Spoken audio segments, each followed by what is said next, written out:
Simone, boa noite, que bom te ver. Boa noite, que bom te ver Alegria. também. Uma Eu alegria. estava com saudade de você, que às vezes a gente trabalha juntos, né? E é um privilégio para mim trabalhar com gente tão legal assim.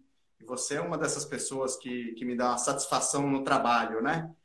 E aí bateu saudade. Aí eu te liguei esses dias. E aí, Simone, como é que você tá e tal? Aí me veio, pô, vou chamar para uma live. A gente já conversa e conversa com as pessoas também, né? Sim, Uma alegria. Grato por ter aceitado o convite. eu que agradeço. É uma alegria também ter você como amigo de Hellinger, mas também nas nossas viagens, né? Nas nossas diversões. Eu dei uma foto para o Sami divulgar, a gente lá na Alemanha, de touquinha, com frio. Você não pôs essa, Sami, no banner de divulgação da nossa live? A gente pode postar depois. Sim, a gente se diverte muito. É uma equipe muito gostosa, né, Sami? Da Hellinger. Muito legal. Além de todo o aprendizado, né, todo o conhecimento nos cursos da Hellinger, a turma, a equipe que está junto, assim, realmente é de grande valor. Sami, Muito legal. eu nunca me esqueço. A primeira vez que você subiu no palco lá na Alemanha para falar do seu trabalho aqui no Brasil e com o Bert Hellinger atrás. Eu falei, meu Deus, esse homem tem que ter muita coragem para fazer isso.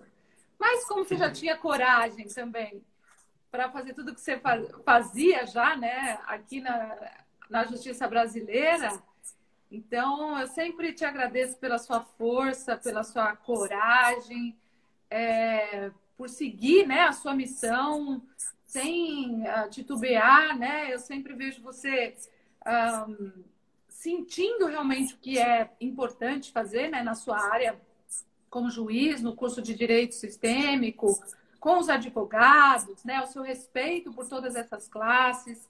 E foi fantástico aquele dia, porque eu falei, meu Deus, conta o que você sentiu, Sami, rapidinho aí. Aquele dia que o Bert te chamou e falou, fala aí para todo mundo o que você está fazendo, e ele atrás de você, imagina, falar de constelação com ele atrás.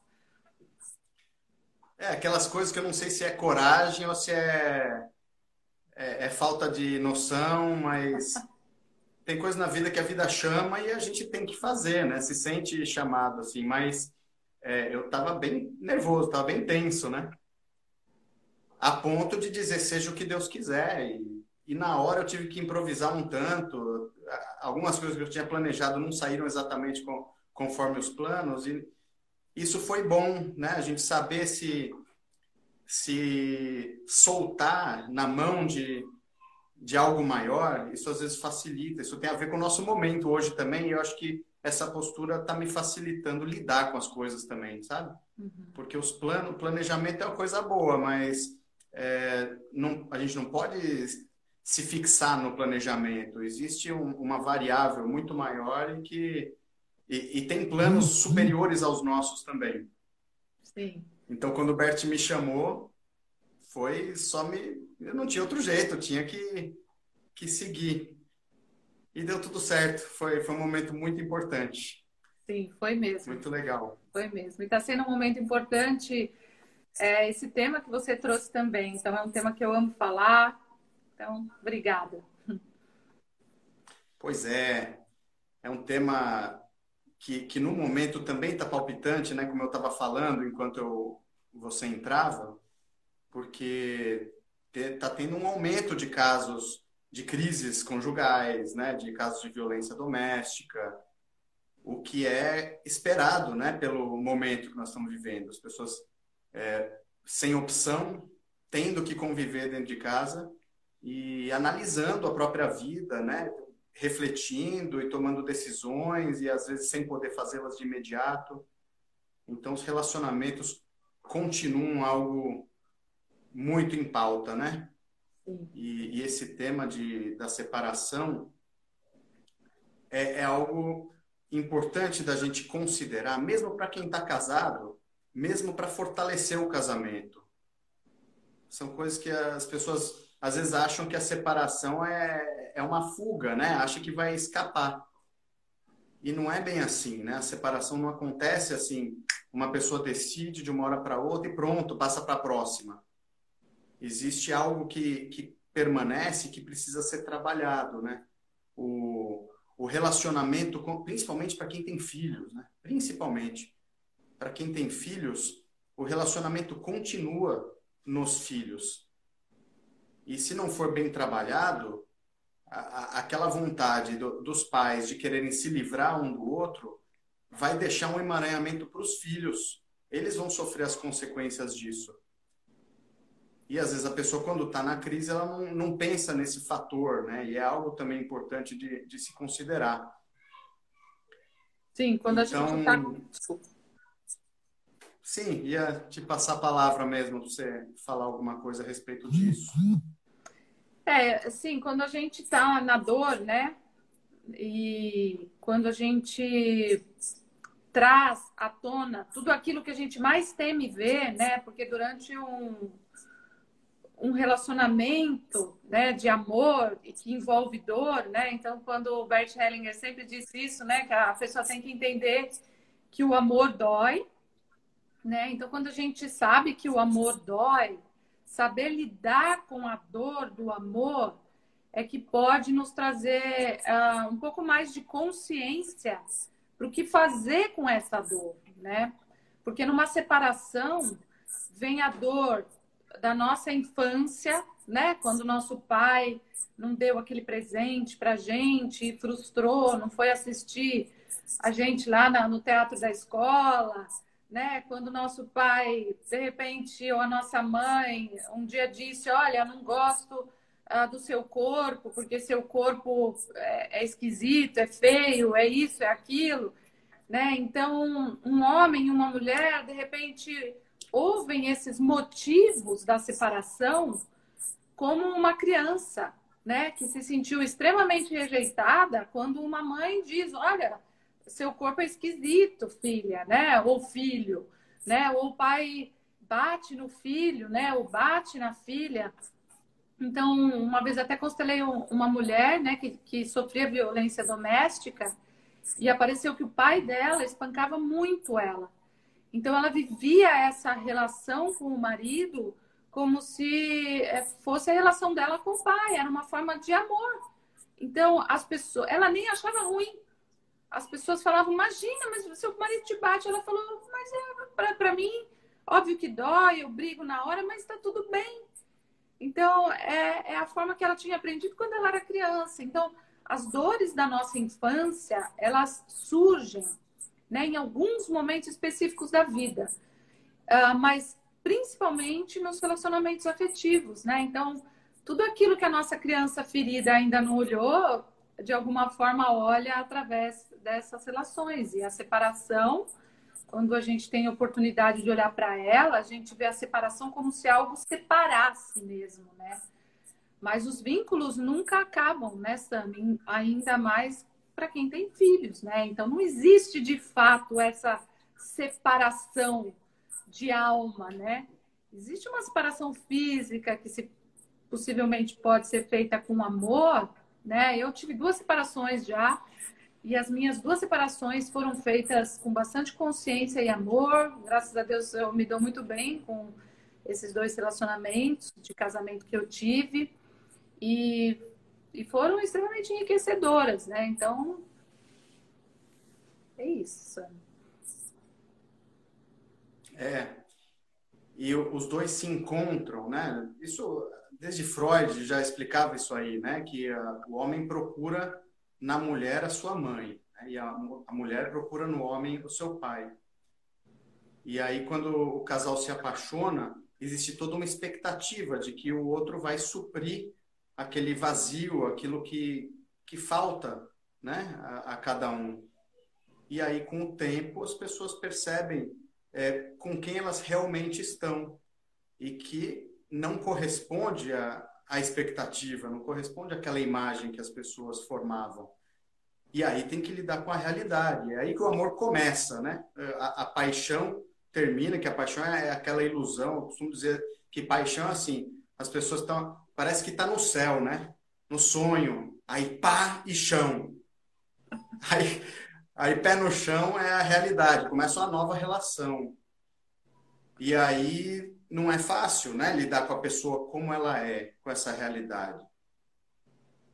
E às vezes a pessoa se separa e se ela não tiver preparada para olhar para a realidade, a tendência é que ela arrume um outro relacionamento, ainda olhando, procurando inconscientemente a mesma coisa que lhe faltava antes, né? O homem muitas vezes, aquela mulher não satisfez porque não substituiu a mãe dele. Nenhuma mulher vai substituir.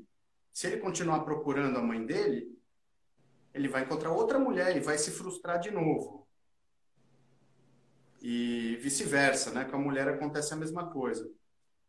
Então, eu digo assim, o casamento é um grande aprendizado, porque uma pessoa sozinha, ela não tem oportunidade de identificar as crises no relacionamento não se apresentam e ela não tem a oportunidade de trabalhar o seu próprio desenvolvimento, né? De se autoconhecer também. Para mim, relacionamento é o canal assim, para a gente aprender mesmo sobre o ser humano. Então, casamento é uma grande escola nesse sentido. E quando surge a separação, no meu caso, quando eu me separei, eu aprendi muito durante o casamento. E durante a separação, eu acho que aprendi mais ainda. Porque na separação existe um desafio de ter que resolver as coisas. No casamento, a pessoa ainda pode ir empurrando com a barriga. Na separação, aí tem as questões relativas aos filhos, é preciso encontrar o amor que existe, né? Que foi construído, mas às vezes o amor fica soterrado por aqueles sentimentos de mágoa, de ressentimento, de dor. São sentimentos que encobrem a dor, né? Como o Bert fala, os sentimentos secundários, raiva, e lidar com essa mesma dinâmica no outro, é um grande aprendizado. Como é que você tem aprendido isso aí? Como é que é isso para você? Eu vejo muitas vezes que as pessoas, para se separarem, para ser mais fácil se separar, elas preferem sentir raiva. Porque realmente se separar amando, você tem que ter muita maturidade, né? No meu primeiro casamento, quando eu fui fazer o meu divórcio, nós fomos juntos, eu e o meu primeiro marido. E daí o juiz, eram férias forenses, né? Mas o juiz que estava lá falou assim, saiu assim, Sami, da sala, falou, vocês dois vieram juntos? Eu falei, sim. Ah, então pode entrar. Daí ele falou, nossa, mas vocês se dão tão bem, para que vocês vão se separar? Né? Porque as pessoas são acostumadas que para separar tem que acabar o amor, tem que ter raiva e tem que ter um motivo. O motivo né? No meu caso, eu falei o amor de casal acabou.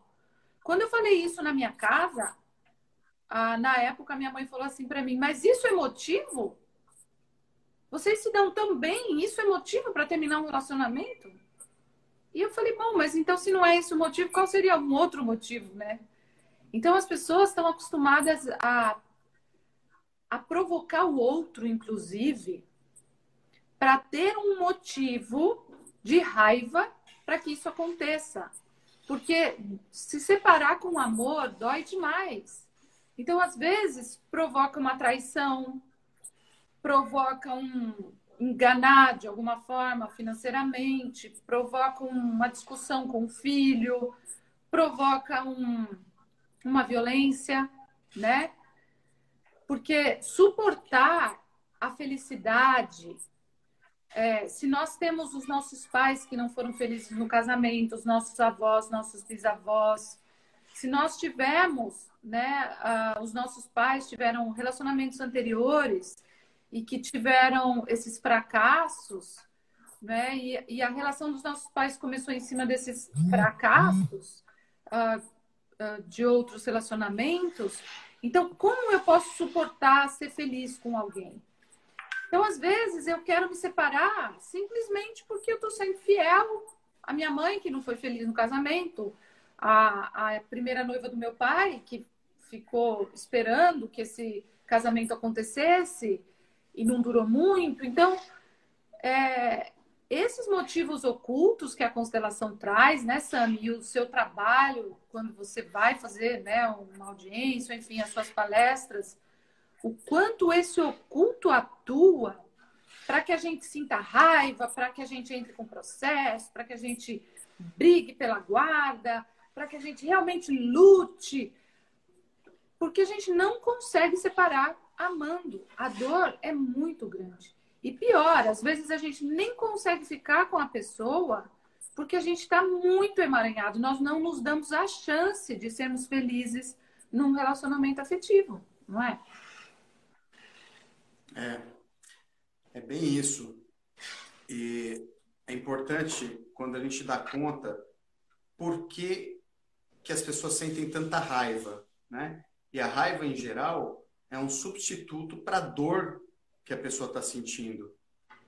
É mais fácil sentir raiva, porque pela raiva se pode atribuir a culpa ao outro, ou até buscar se culpar. É uma forma de distribuir, vamos distribuir culpa aí, porque está tudo errado, não era para ter sido desse jeito, né? Mas por que se sente tanta dor? Sente dor porque existiu amor. Está diretamente relacionado. Por isso que é tão importante, como a gente faz na constelação, né? Uma das frases-chave para trabalhar em casos de separação é que cada um diga ao outro: eu olho para sua dor. Ou só de reconhecer, em mim, para mim foi difícil, doeu muito em mim. No momento em que eu reconheço que doeu muito em mim, eu já tiro o foco das culpas. Eu não estou dizendo que é culpa de um, que é culpa do outro. Doeu em mim. Se doeu, é porque para mim era importante. Então, existe amor. E aí a conversa já toma outro rumo.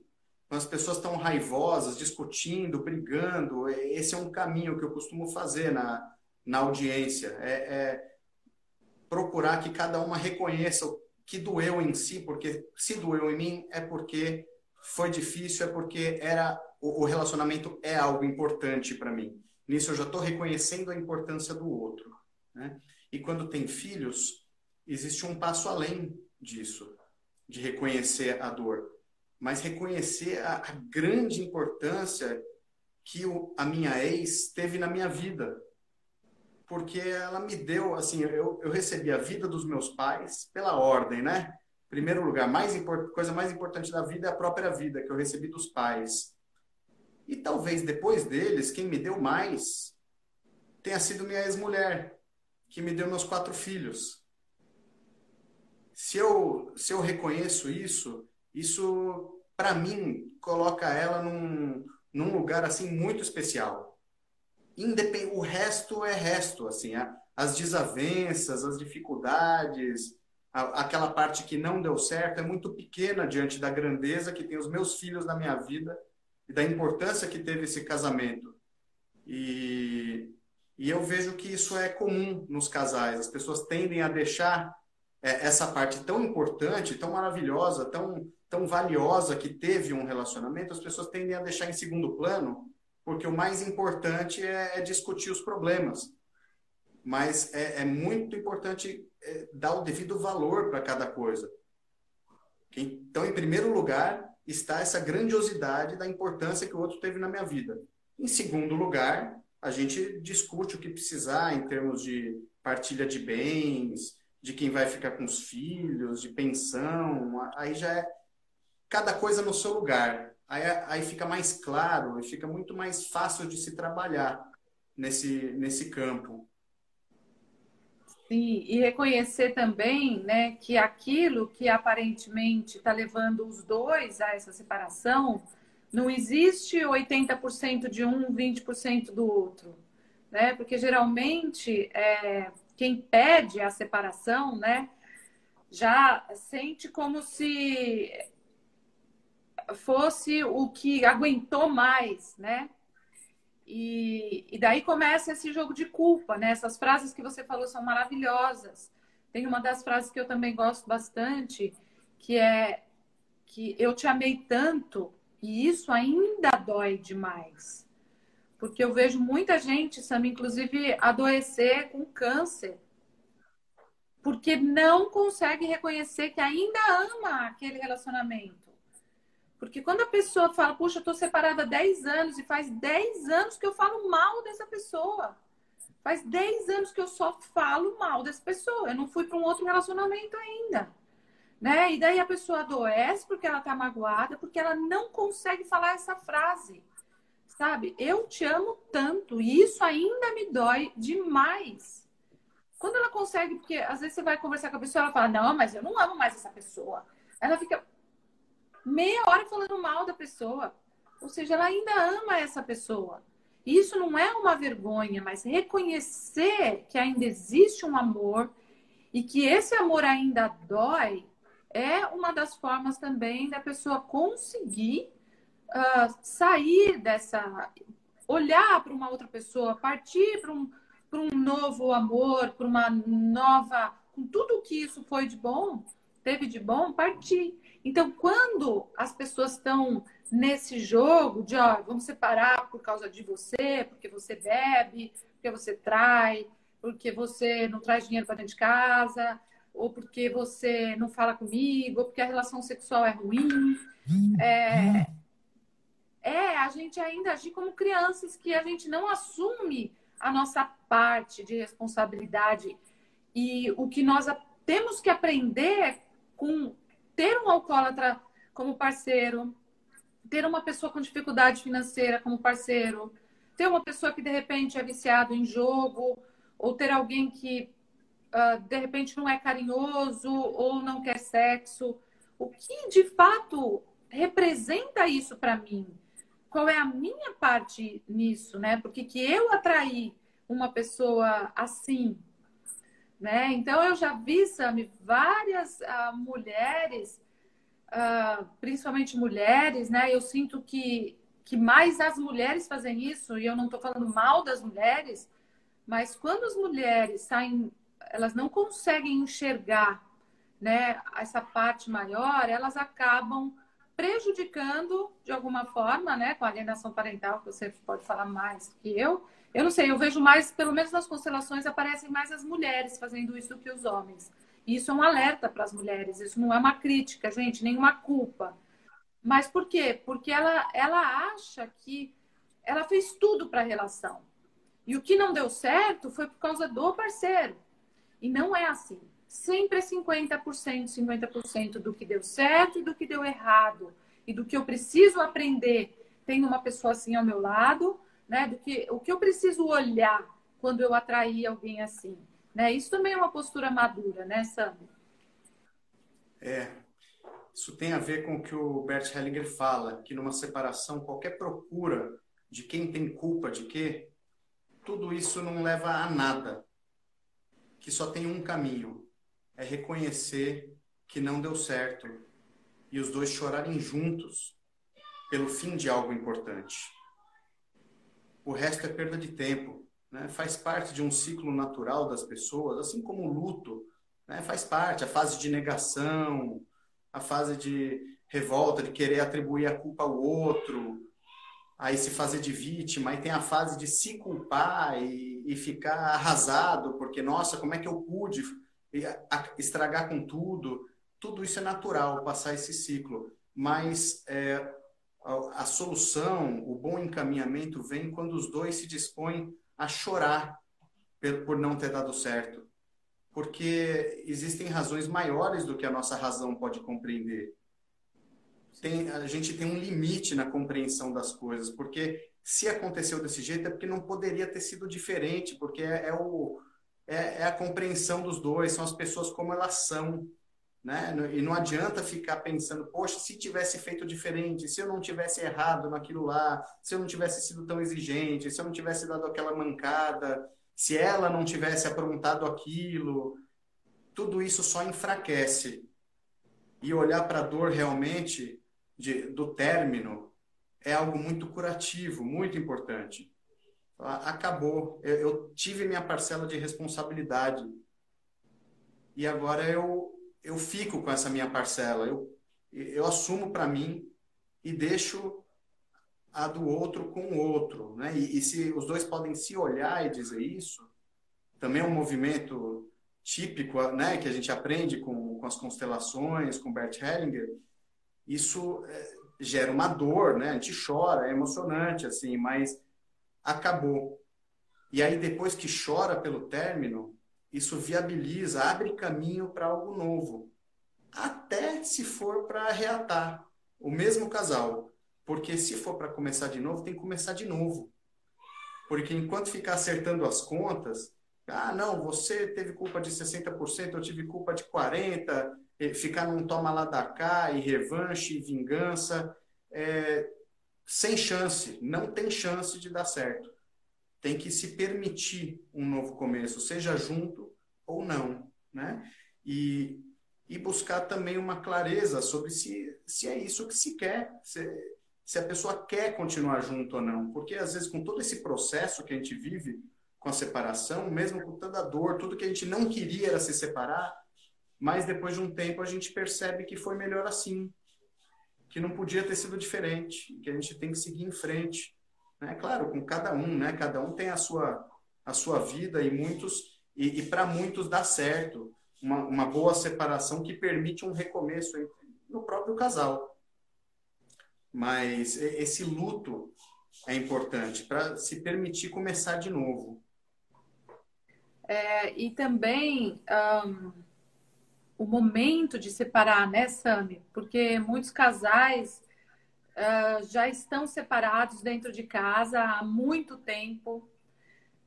Os filhos, né, se colocam ali ansiosos, sentindo que tem alguma coisa errada acontecendo, está acontecendo alguma coisa que não é errado, mas tem alguma coisa que não está harmônico. E daí os pais usam a frase: não, mas a gente não se separa por causa de vocês, né? E eu já vi várias vezes o Bert falando: isso é mentira. Vocês não se separam porque vocês não querem se separar.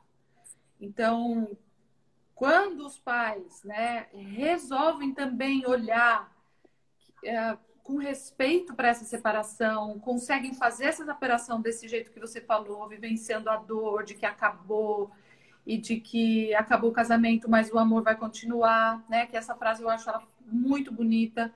O casamento pode acabar, mas a amizade, o respeito, o companheirismo, o torcer um pelo outro, né? Hoje a gente vê muitos casais que já estão com outras mulheres, já têm até outros filhos e maridos, e depois fazem a festa das crianças, todo mundo tá junto, e tá tudo bem, né?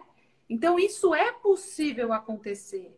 Agora, quando os casais ficam nessa pressão e nesse jogo, e ainda dizem aos filhos, às vezes não dizem, mas uns dizem, né? Ah, por causa de vocês a gente não vai se separar. Isso causa também um trauma bastante grande nas crianças, né, Sam? E os filhos sentem, né? Mesmo que não se diga, os filhos sentem.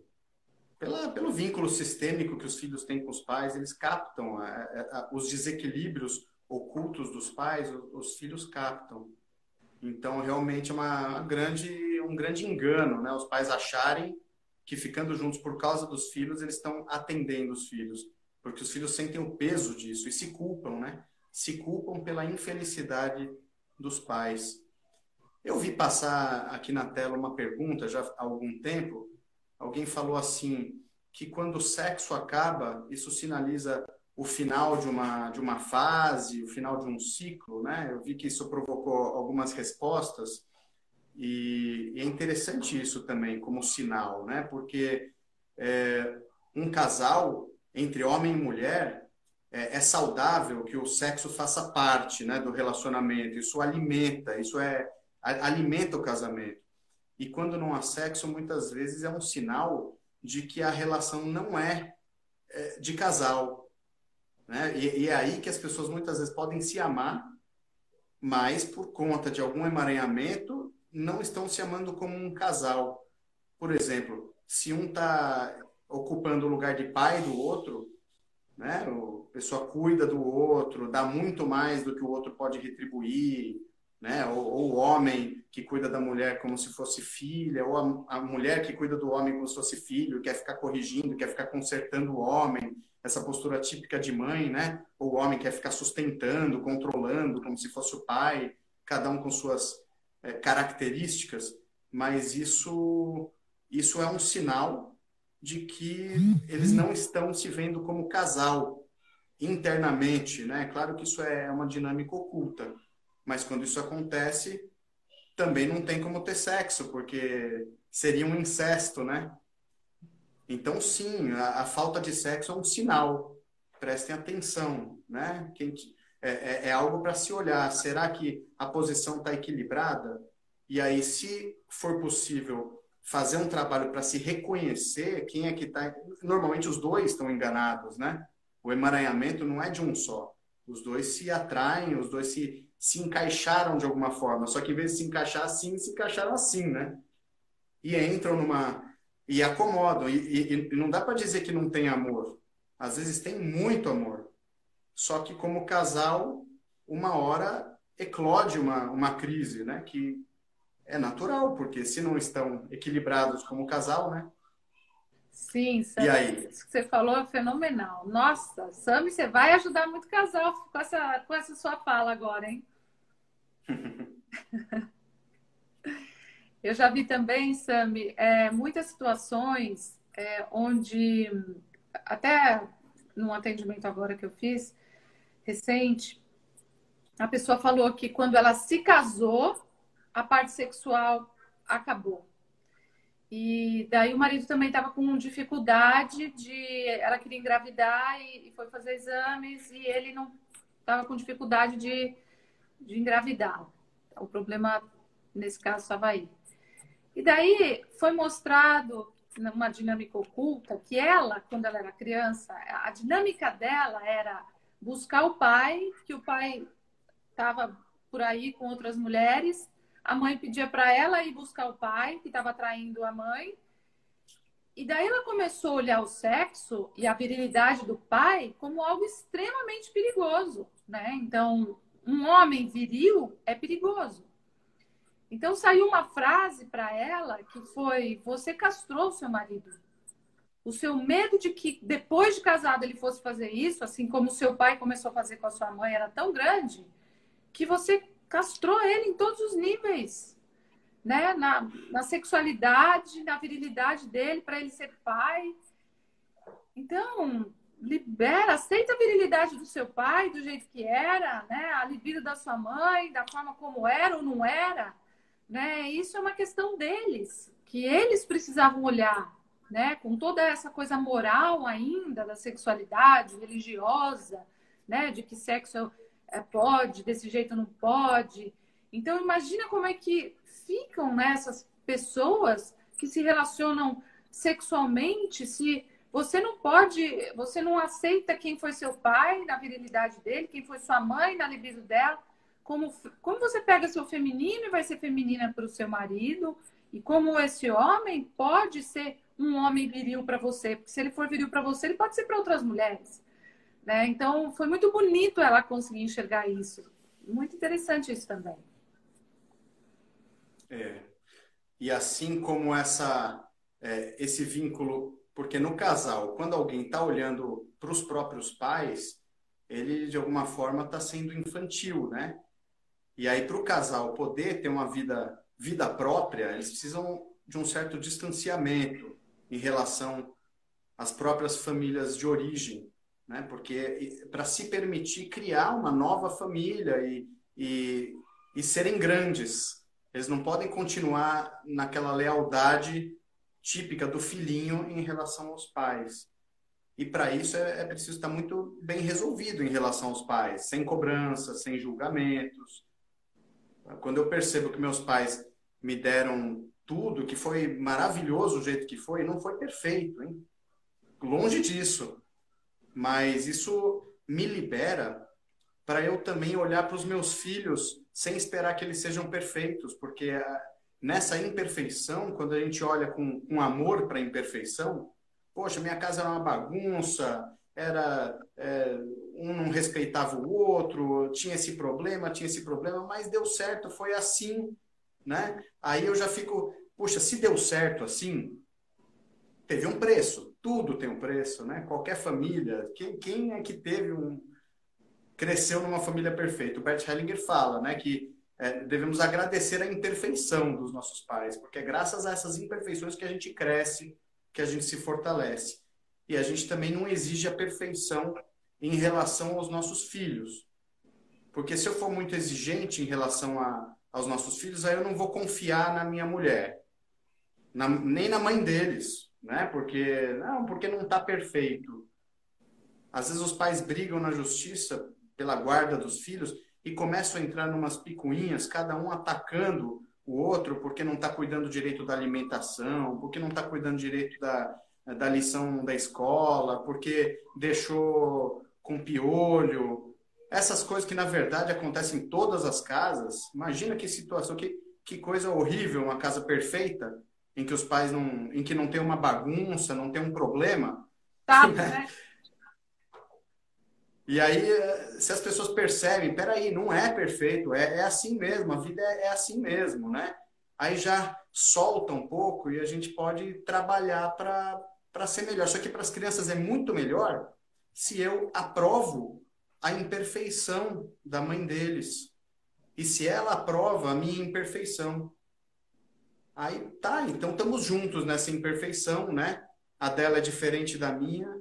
Mas aí os filhos se tranquilizam. É impressionante como os filhos se tranquilizam. Seus pais param de ficar cobrando que um ao outro, né? Que cada um seja perfeito.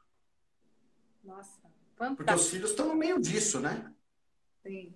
O Osho Na separação tem os filhos. O Osho falava que todos os santos são chatos. E é verdade, né, Sami? Porque daí não é a vida como ela é mesmo, né? Então a pessoa está vivendo uma falsa perfeição. É lógico que a gente pode, né, fazer, a gente faz muitas coisas para que as coisas melhorem, né? Mas a perfeição nesse plano é uma exigência absurda, né? Então, uma outra coisa que me veio, Sami, quando você estava falando sobre separação, que eu vejo que muitas pessoas às vezes se separam e voltam para a casa dos pais, né? E falam, mas é porque meus pais vão me apoiar financeiramente, mas é porque meus pais... minha mãe mora sozinha, então fica mais fácil, ela cuida do filho, e daí... Né? E quando a gente olha mesmo, né, os emaranhamentos, muita gente está ainda completamente indisponível para um casamento. Na verdade, ela volta para a casa dos pais, ou porque ela ainda espera algo da mãe, ou espera algo do pai, ou de alguma forma o pai ou a mãe, ou os dois, querem morrer, né? E a pessoa, às vezes, quer voltar para a casa dos pais para mantê-los vivos, né? Ou os pais brigam demais e o pai agride a mãe, e aquela brigaiada, e o filho ainda tem uma visão infantil dessa relação e acha que se ele voltar para casa ele vai defender a mãe ainda, ou vai defender o pai, e fica ainda nesse casamento dos pais, num triângulo amoroso com os pais, achando que isso é que vai salvar. Então as pessoas também têm que ficar muito atentas se elas querem separar, porque no fundo elas querem voltar para a casa dos pais, né? Ou como crianças, ou para salvar a vida dos pais, ou porque ainda falta algum movimento. Me veio isso para falar também. Interessante. E essa necessidade de voltar para a casa dos pais provavelmente não veio depois da separação, né? É algo que a pessoa já se sentia precisando cuidar dos pais, precisando salvar os pais, precisando mediar alguma questão dos pais, né? É o filho que se sente pai dos seus pais ou mãe dos seus pais, e ele não está no lugar dele, na verdade, né? E por conta dessa dinâmica, pode ter sido criada a crise no casamento, porque se ele está ocupado em cuidar dos pais internamente, querendo salvar os pais, ele não está presente como filho, porque o filho não precisa cuidar dos pais. O filho pode cuidar da própria vida, né? Quando fica adulto, ele não cabe mais a ele ficar resolvendo as coisas dos pais, a não ser quando os pais são velhinhos, quando precisa, né? Mas os pais são adultos, então o filho tem que ir para a própria vida, e aí se ele tiver nessa condição, ele não vai ter esse movimento de querer voltar para casa dos pais. Ele vai estar preparado para formar sua própria família, cuidar do seu próprio casamento, olhar para os seus próprios filhos. Então, é um sinalizador importante, isso que você falou. Sim, já vi também situações onde pessoas falaram: ah, eu saí com uma pessoa uma noite, daí eu engravidei, mas essa pessoa nunca quis assumir a criança. Você vê, estou abandonada, essa pessoa não quer de jeito nenhum assumir o meu filho. E daí, mas quem cuida do seu filho? Ah, minha mãe. Sua mãe já perdeu algum filho? Já teve algum aborto? Já teve.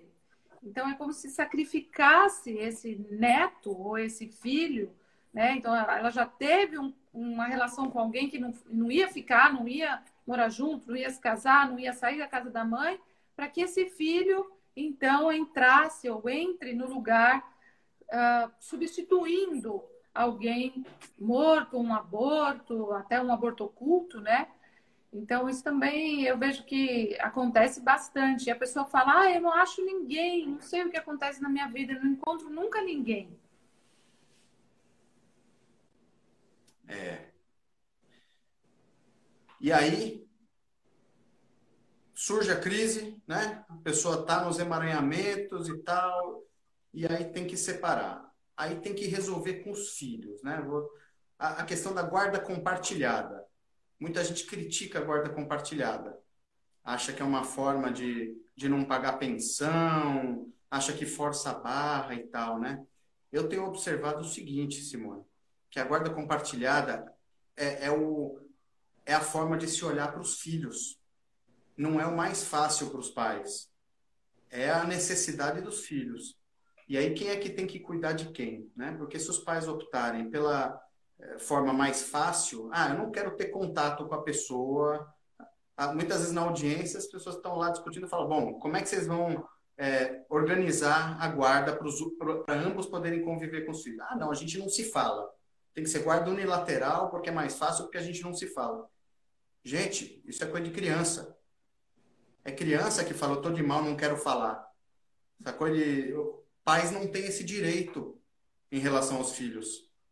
Porque senão, se os pais se comportarem como crianças, os filhos é que vão ficar sem pais. E que vão determinar, né? Os filhos vão pagar o preço dessa atitude. Como é que faz para os pais serem adultos? É a lição de casa. A gente não está conseguindo se comunicar direito, mas precisa buscar se comunicar e viabilizar a guarda compartilhada, porque isso é o certo. Né? Eu vejo a guarda compartilhada como um objetivo em prol do bem-estar dos filhos. Que os filhos tenham um trânsito livre entre os pais, que os filhos não sintam que isso é um problema. Se os filhos sentirem que é um problema, que a mãe tem algum problema dos filhos estarem com o pai, ou o pai tem algum problema deles estarem com a mãe, os filhos vão pagar o preço disso. E se os pais se acomodarem e não quiserem resolver isso aí, e é possível resolver na maioria dos casos, né? Tem situações extremas de circunstâncias graves, né? De doenças graves, de envolvimento com criminalidade, coisas que não tem como deixar os filhos em um determinado ambiente. Às vezes isso acontece, mas é uma minoria. A maioria dos casos que eu vejo é um pai bom e uma mãe boa, ambos imperfeitos, ambos com seus problemas, né? Mas bons, assim, normais, como as pessoas são, né? E querendo discutir quem que é melhor e quem que é pior e quem fica com o filho. E fica essa competição de quem é melhor pai ou quem é melhor mãe, né? Às vezes a mulher fala: eu não confio no meu marido, porque às vezes ele esquece que a criança tem que escovar o dente antes de dormir. Então, como é que pode uma criança dormir um dia sem escovar o dente, né? Não pode. Então, ele não é um bom pai por causa disso. E vice-versa, né? Às vezes o pai fala: não, a mãe não é uma boa mãe, porque ela fica pegando no pé da criança o tempo inteiro, a criança precisa ter tempo para brincar, não precisa só fazer lição de casa, e nem só ter dever de casa, e ter um monte de curso para fazer. Então, é interessante ver que cada família, né, traz uma religião, uma cultura, uma forma de enxergar a vida que só complementa, né, agrega, né, o que às vezes um segura de um lado, o outro solta do outro, e isso é bom para a criança, que a criança consiga amar nos pais e enxergar os pais como eles são e amar aquilo que às vezes para a criança ela pode dizer: isso aqui na minha mãe, quando eu crescer, não quero muito isso aqui desse jeito da minha mãe, não. Mas é o jeito da minha mãe, né? E o pai também, né? Olha para o pai e fala, meu pai, essas coisas eu posso, quando eu crescer, falar, não, isso aqui para mim não é bom. Mas não criticar e nem achar que, né, eu sou melhor do que o outro como pai ou como mãe. Isso é bem importante, porque existe uma competição, né? Às vezes a mãe fala, ai, como é que pode? Eu que dei a luz, eu que fiquei grávida, eu mereço mais amor do que seu pai, né? Às vezes existe essa competição que é até infantil, né, Sandra? É. E a dinâmica que acontece, né, de que aquilo que é rejeitado é aquilo que o filho acaba sentindo falta e vai buscar e desenvolve mais, né? Isso é um segredo para o casal lidar bem com os filhos, é saber que o que ele rejeita, o que o pai rejeita na mãe, os filhos vão procurar honrar. O que a mãe rejeita no pai, os filhos vão procurar honrar. Os filhos não admitem a exclusão, não admitem que o julgamento em relação a um ou outro. Então, se eu quero que meus filhos sejam melhores do que eu e do que a mãe deles, eu tenho essa esperança que nossos filhos... eu acredito na evolução da espécie, sabe? Eu acho que se a gente fizer o nosso trabalho direitinho, os filhos podem ser melhores. Eles podem não ter que passar pelos mesmos problemas que nós passamos. É claro que eles vão ter outros, né? Porque enquanto está na Terra, tem dessas coisas. Mas que eles possam estar um pouquinho adiante, seguir adiante na evolução mesmo, né? E para isso é preciso primeiro olhar para os pais, né? Os pais precisam se olhar e se reconhecer e dizer sim, como diz o Bert, dizer sim para cada um como é. Porque aí os filhos se sentem também liberados para poder dizer sim para os pais como são. Eles não ficam desgastando energia, rejeitando os pais, né? Eu não tenho total poder sobre como meus filhos vão se dar com a mãe deles, nem de como eles vão se dar comigo. Existe uma responsabilidade dela nisso, existe a responsabilidade deles, né? Todo mundo tem que sobrar um pouquinho de... Não pode estar tudo resolvido na infância. Se não cresce, não vai ter trabalho para terapeuta, não vai ter constelação, como é que fica, né? Tem que ter alguma coisa para resolver. Mas eu posso facilitar, vendo com bons olhos as circunstâncias, as dificuldades, né, que minhas e da mãe deles. E assim eles também vão ver isso com tranquilidade, não vão precisar se preocupar com isso. Vai fazer parte da vida deles de uma forma mais natural, e aí sim eles podem ser livres para fazer escolhas, porque a pessoa só é livre para fazer escolhas se está claro o que ela tem, quem ela é, esse trabalho de autoconhecimento. Se ficar uma rejeição oculta, os filhos vão ali, vão buscar justamente aquilo que está oculto, porque faz parte deles também. E aí, como é que eles vão seguir em frente se eles ficarem conectados com essa rejeição, né? Sim, tem aquela frase que é tão bonita também, né? Quando um pai ou uma mãe olham para o filho, né? E fala, quando eu vejo você, eu vejo o seu pai e isso me alegra, né? Quando eu vejo você, eu vejo sua mãe e isso me alegra, né? Então, ao invés de olhar e falar assim, nossa, você se parece muito com seu pai, né? Ou então, você se parece muito com a sua mãe, né? Então, eu aprendi muito com o Bert isso. Inclusive, olhar no espelho, se alguém disser para mim, nossa, você é igual a sua mãe, eu falo, obrigado, sou igual a minha mãe. Nossa, você é igual ao seu pai. Obrigada, sou igual ao meu pai. Né? Fico feliz por ser igual ao meu pai, fico feliz por ser igual à minha mãe. Assim, os filhos têm que se sentir felizes também. Fico feliz de ser igual ao meu pai, feliz de ser igual à minha mãe. Que bom, né? Que conhecer o pai e a mãe. Aqueles que às vezes ainda nem conheceram os pais, né, Sami? Tem gente que nunca nem viu os pais. Esses dias estava conversando com uma pessoa, uma mãe, cujo filho não conviveu nada com o pai. Se separaram durante a gravidez e o pai não quer saber, não aparece, né, na vida do filho. E existe uma dor nisso, né? E o pai era violento, tinha uma série de problemas que ela mesma rejeitava o pai. Mas isso a incomodava, né? E aí eu lembrei ela da importância dele na vida dela, que ela deu um grande presente, que é o filho dela. Ele é um filho maravilhoso, é um bom menino, sabe? Ele mesmo, se a mãe não vir problema do pai dele ser do jeito que é, ele não vai nem saber que tem problema, porque ele é um bom menino. E isso pode ser visto com bons olhos também, com gratidão, né? Apesar, o que é mais importante? É o que ele não deu ou o que ele deu? Mesmo que ele só tenha dado o filho. Nossa, só o filho. É algo muito importante que ele deu. E muitas vezes o pai se afasta também. Isso não é claro de se enxergar, mas às vezes ele se afasta com dor e com amor também. Ele se afasta porque, em casos de pais muito problemáticos, pessoas que sofrem com alguma doença psiquiátrica ou circunstâncias difíceis na vida, às vezes ele não quer atrapalhar. Ele percebe que ele atrapalha, ele percebe que ele faz mal. E aí ele fala, olha, tá mais fácil para você, Às vezes ele não fala, né? Ele simplesmente se afasta, ele some. E é um julgamento achar que ele faz isso porque ele é mau. Às vezes ele está fazendo isso por amor e às vezes ele paga um preço alto por isso. Ele sente a dor por isso, mas ele faz isso por amor ao filho. Porque reconhece, porque percebe que o filho pode ser mais feliz estando com a mãe ou estando com o pai, com alguém que tenha mais equilíbrio, né? Isso nós podemos olhar com bons olhos também. Isso facilita até a aproximação dele ou dela. Quando a gente olha e agradece por ele ser como ele é. Afinal, ele a fez ser mãe, né? Que presente também para ela ter essa oportunidade de ser mãe. E às vezes ele faz isso por proteção mesmo, né? Ele faz isso por proteção ao filho, proteção a ela. E é muito bonito mesmo ver tudo isso. No fundo, a gente vê, né, Sami, que tudo tem amor. E isso é que é lindo. É lindo. A gente muda o olhar e o significado de um mesmo ato, né? Ah, ele abandonou o filho.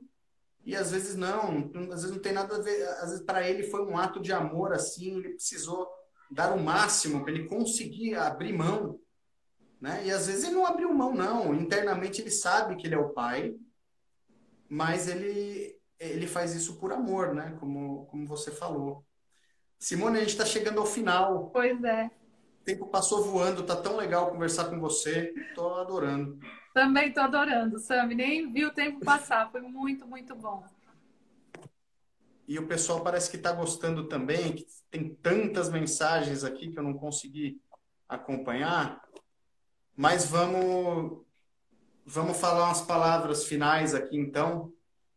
O que você quer falar aí para a gente concluir? Sami, quero agradecer a você. Nossa, esse seu trabalho maravilhoso, né? Como é gostoso te ouvir. Quando eu te ouço, eu ainda aprendo mais, né? Porque a constelação parece que ela é um movimento que ainda se amplia, né? Dentro de nós, a gente vai sentindo e vai ampliando. E eu quero agradecer a todas as pessoas conectadas e que nessa época a que a gente consiga olhar com amor. Eu fiz um exercício, né? E eu acho importante a gente fazer exercício, principalmente os casais. Se os casais conseguirem se olhar durante 15 minutos, Sandra, se olhar nos olhos em silêncio durante 15 minutos, isso pode ser uma cura profunda para ambos.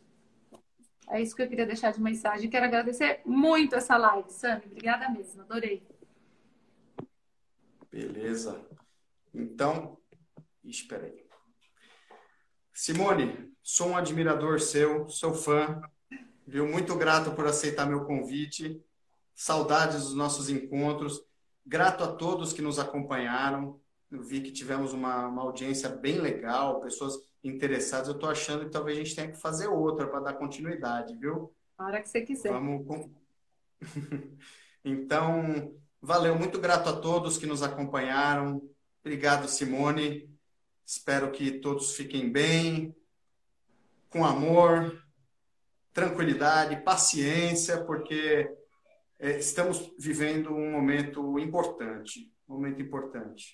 Sim. Que seja bem aproveitado, tá bom? Tá. Então, fiquem com Deus. Fica com Deus, Simone. Valeu, obrigada. Viu? Obrigada, Sandra. Adoro você. Obrigada.